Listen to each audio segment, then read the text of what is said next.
హీరోలకి ఏంటి, director success ఉన్నవాడు ఉంటే చాలు, అతను ఏం చెప్తే మాకు వేదవాక్కు. అందరు అలా ఉండరు, బట్ ఒక 70-80% people are like that. Yes, మాకెందుకండి, మాకు ఆయన చెప్తున్నాడు, ఆయన ఏం చెప్తే మాకు అది వేదం. తీసేది చూపించేది ఆయన కదా. గతంలో హిట్ ఉంది అంతే. సో ఇలా చూస్తున్నారు, అంతేగాని ఎంత ఫ్రెష్గా ఉంది కదా, ఎంత జనంలోకి వెళ్తుంది, నేను ఇంకా కొత్తగా ఎలా కనపడతాను, నాకు పర్ఫార్మెన్స్ స్కోప్ ఉందా లేదా, ఈ బేరేజ్ వేసుకోవట్లా. అది వేసుకుంటే నానిగారు, శ్యామ్ సింగ్ రాయ్ వచ్చినట్టుగా ఎంతోమంది మంచి మంచి హీరోలు ఉన్నారు, మంచి మంచి కథలు చూస్ చేస్తున్నారు. అవును సార్. ఇప్పుడు దానికి కథలు చూస్ చేసుకోవడానికి హీరోలే ఉండక్కల్లా, మంచి ఆర్టిస్ట్ ఉంటే చాలు, మంచి డబ్బులు పెట్టే ప్రొడ్యూసర్ ఉంటే చాలు, బాగా తీసి డైరెక్టర్ ఉంటే చాలు, ఆ వేసిన వాడే గొప్ప హీరో అవుతాడు. ఓ సూపర్ సార్.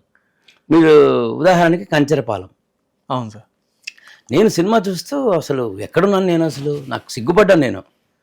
నేనేదో రచయిత అని అనుకుంటుంటా, అక్కడికి వెళ్ళాక నేను కూర్చుని నాకు అసలు ఒక పాత్ర అనేది ఎక్కడికి వెళ్ళి ఎక్కడ తేలుతుందో అనేది ఒక మెస్మరైజ్ చేసాడు డైరెక్టర్. అసలు నిజంగా సార్, అది సో నా దృష్టిలో హీరో కథ కథ